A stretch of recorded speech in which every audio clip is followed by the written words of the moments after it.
La Bible est constituée de combien de livres? 66 livres. 66 livres, quand on fait 6 plus 6, ça fait combien? Ça fait 12. Pourquoi il a pris 12 apôtres? Pourquoi il y a 12 tribus en Israël? Donc les lettres, les chiffres sont importants, même si on n'est pas numérologue.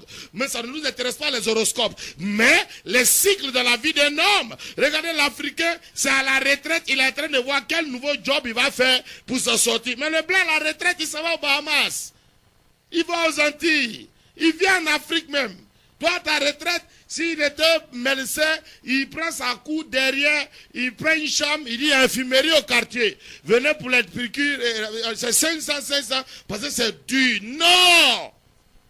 C'est parce que quand tu travaillais là, tu jouais à ton argent.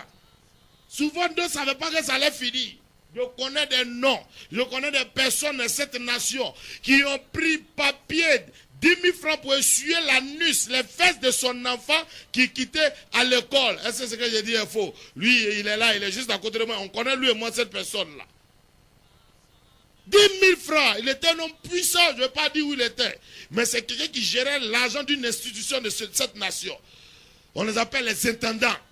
Il avait tellement l'argent qu'il prenait 10 000 francs pour essuyer les fesses d'un enfant piché dans VCT. Je vous parle aujourd'hui de quelqu'un qui marche avec un intendant, gomme. Un monsieur en danger à tel enseigne que tu ne peux pas imaginer ce qu'on te dit si tu le vois. Pourquoi? C'est ce mystère-là que nous venons de lire. Et ce mystère-là a été clair. Est-ce que vous comprenez cette révélation-là? Voilà des choses que Dieu nous révèle. Voilà des choses que Dieu nous montre. Il dit quoi? Relis-moi ce passage-là. Proverbe 13, le verset 18. La pauvreté et la honte sont le partage de celui qui rejette la correction.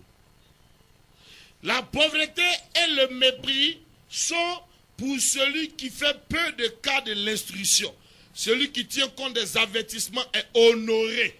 Voici ce que ma version déclare. Vous voyez, celui qui tient compte des avertissements. Est-ce que ce soir, ce n'est pas un avertissement? Est-ce que ce soir, je ne suis pas une sentinelle devant celui qui m'entend? Écoutez, lis-moi ce verset 20 là. Lis-moi ce verset 20. Il dit quoi? Le verset 20, celui qui fréquente les sages devient sage. Celui qui fréquente qui? Les sages devient sage. Et continue. Mais celui qui se plaît avec les insensés s'en trouve mal. Écoute, lis ma version. Tu vas voir ce que le Seigneur révèle. Lis ma version là. Celui qui marche avec les sages devient sage. Celui qui fréquente les gens stupides s'en trouve mal. Vous voyez, tu sais c'est qu'un stupide? Un mouton, c'est-à-dire quelqu'un qui dans sa tête c'est amusement seulement qui est là. Il est en train de voir, bon, qu'est-ce qui va se passer dans cet temps vers 1000 maquis. Bon, il paraît qu'il y a un nouveau show qui est sorti. Ah, Joe, il paraît qu'il y a un quoi, ça ne connaît pas, hein, le show qui est là-bas. Bon, on bouge. Bon, maintenant, arrivé à 40 ans ou 50 ans, il dit non, les sorciers de ma famille, eux, ils se sont levés comme... Les sorciers ne te connaissaient pas. Parce que mais tu n'es pas combattable, ni il n'y a pas de bénéfice d'attaque sur toi. Bien aimé, c'est pourquoi Dieu a dit dans sa parole, jeune homme, réjouis-toi pendant quoi? Ta jeunesse, mais sache que tu rendras compte. Ouais, donc le compte là, avant même d'arriver au ciel, ça commence d'abord à t'atteindre sur la terre. Parce que c'est une affaire de gestion. C'est une affaire de comment tu as évolué, comment est-ce que tu as développer ta marche ici-bas sur la terre. Est-ce que vous voyez ces choses-là? Donc voilà les révélations que Dieu nous donne. Il dit c'est dangereux. Il dit celui qui marche avec les sages devient sage. Celui qui fréquente les gens stupides se trouvera comment? Mal. Ce qui veut dire que celui qui marche avec un riche doit devenir comment? Riche. Celui qui marche avec un homme béni devient comment? Un homme béni. Celui qui marche avec quelqu'un qui a voyagé devient comment? Un homme qui voyage. Celui qui marche avec quelqu'un qui a acheté une maison devient comment? Un homme qui achète une maison. Si quelqu'un est marié que tu marches avec lui, tu vas faire quoi? Tu vas te marier. Alors, montre-moi avec qui tu marches, je te dirai qui tu seras. Amen. Gloire à Dieu. Parole. Alléluia. Ça c'est la parole. La parole c'est la vérité. Ce n'est pas tout qui est en esprit. On est sur la terre ici. Avant que le spirituel vienne t'affecter, tu es encore sur la terre. Dieu sait pourquoi il nous a mis sur la terre. Voici des choses que Dieu révèle. Voici des choses que Dieu nous parle. Tout le mois de mars et d'avril, je ne parlerai que de cela. On a trop chassé les démons. On a trop fait tomber les gens. C'est bon. J'aime ça. Je continue ça dans mes veillées. Mais arrivé à un moment que chacun se lève et qu'il puisse manger à satiété. Que les démons de pauvreté n'aient plus de pouvoir dans ta vie. Que les démons d'échec n'aient plus de pouvoir dans ta vie. Amen. Que les démons de médiocrité n'aient plus de pouvoir dans ta vie. Amen. Je maudis toutes les œuvres du diable. Que le Dieu Mammon tombe tombe ce Au soir. nom de Jésus. Il n'a plus de pouvoir dans ta destinée. Au nom de Jésus. Tu es béni, Au nom de tu es Jésus. prospère, Au nom de tu Jésus. as un Au nom avenir, de Jésus. tu réussiras Au nom de Jésus. dans le nom de Jésus. Il a le nom qui est au-dessus de tout nom. Donc si la pauvreté est un nom, il est au-dessus. Si l'échec est un nom, il est au-dessus. Si la médisance est un nom, il est au-dessus. Si l'échec est un nom, il est au-dessus. Je te parle d'un nom extraordinaire. C'est le seul Dieu qui existe au monde. Je ne connais pas le Dieu des autres. Jésus est Dieu, il n'y a pas l'autre. Tout autre Dieu est faux. Aujourd'hui, là, on rentre dans une année où on dit Jésus ou rien. Opération Jésus ou rien. C'est l'opération à partir de juillet, je vais lancer ça. Jésus ou rien, on croit rien à part Jésus. Je suis extrémiste. Je suis sectaire en christologie biblique. Je crois en un Dieu qui m'a sorti de la pauvreté et m'a fait asseoir dans la richesse. Il m'a sorti de l'échec. Je ne parle pas de ton Dieu, je parle du mien. Je ne connais pas celui des autres. Ma femme n'accouchait pas lorsqu'il lui a donné 3 enfants. On l'avait déclaré stérile par la médecine. Je parle d'un Dieu qui a fait quelque chose dans ma vie, qui m'a rendu voisin aujourd'hui, propriétaire de maison, à côté de ministres, à côté d'autorités, à côté d'entités dans cette nation. Je ne parle pas d'un Dieu que je ne connais pas. Et s'il l'a fait pour moi, sans niveau intellectuel, sans diplôme, là où tu es, il le fera aussi pour toi.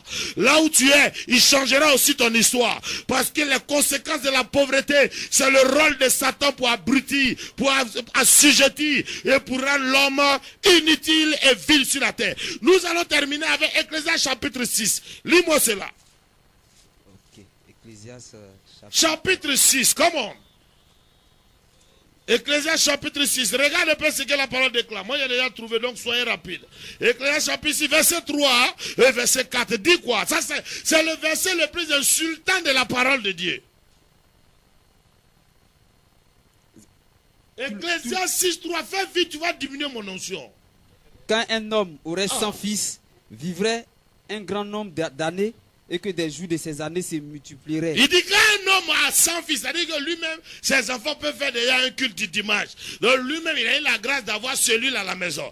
Donc il y a beaucoup de familles comme ça, où des gens ont 40 fils, 60 fils. Dieu dit, si un homme a eu 100 fils, et que Dieu lui-même s'est chargé de multiplier les jours de sa vie, et puis quoi? Et s'il n'a point de sépulture. Donc il n'a pas assuré sa retraite. J'ai dit qu'un avorton est plus riche. On aurait dû l'avorter. Que dites-vous de cela maintenant? Vous qui faites le vœu de pauvreté.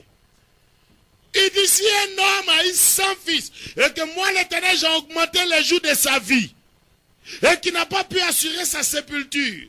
Ma version dit en Ecclésiaste chapitre 6 verset 3, on aurait dû l'avorter. C'est-à-dire que lui quand il va mourir, arriver au ciel, tous les bébés que les mamans ont avortés, qui n'ont pas eu la chance de prendre sa place, l'attendent à un couloir. Monsieur, passez par ici. Vous voyez, nous tous là, on pouvait réussir à ta place. Qu'est-ce qui n'a pas marché?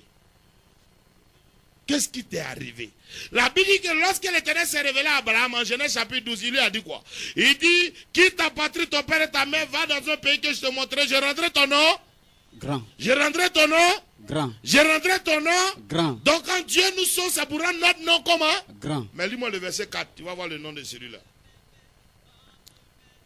Car il est venu en vain. Lis fort. Car il est venu en vain et il s'en va dans les ténèbres.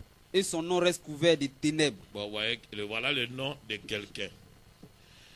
On dit, il est venu sur la terre, hein? Il s'en va, hein? Donc sa naissance a été égale à son... Bon, maintenant, vous voulez que je vous prêche quoi? Vous voulez qu'on parle de quoi? Bien-aimé, toi qui m'entends maintenant, qui est révolté là où tu es, dis après moi, je ne mourrai pas pauvre. Dis cela plus fort. Je ne mourrai pas pauvre. Come on.